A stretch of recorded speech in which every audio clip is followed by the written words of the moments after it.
le problème des gens qui ont eu une chirurgie ouverte de la colonne vertébrale. C'est un problème difficile. Pendant des années, je dois dire, que je refusais de les traiter par mes techniques. Mais devant l'angoisse fréquente de ces patients, j'ai commencé à en traiter. Notamment, j'ai le souvenir d'un patient d'Europe centrale qui voulait absolument être traité alors qu'il avait eu une chirurgie ouverte qui avait entraîné après une récidive très importante. Je l'ai traité.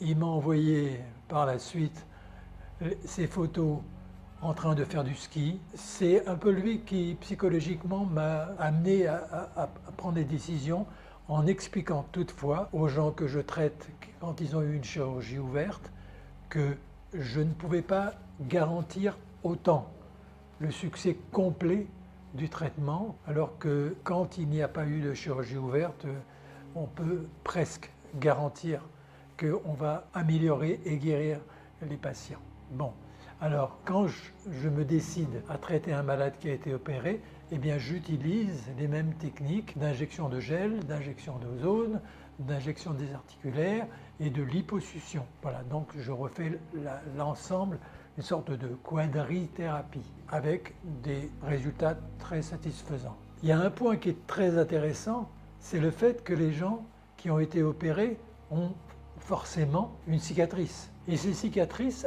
par elles-mêmes, peuvent avoir un effet toxique négatif sur la bonne tenue d'une colonne.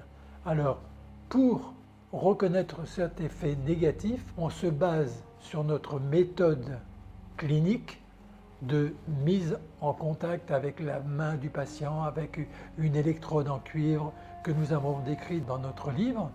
Et si on peut avoir la certitude qu'une cicatrice est toxique, eh bien on propose aux gens de faire une sorte de lavage de cette cicatrice.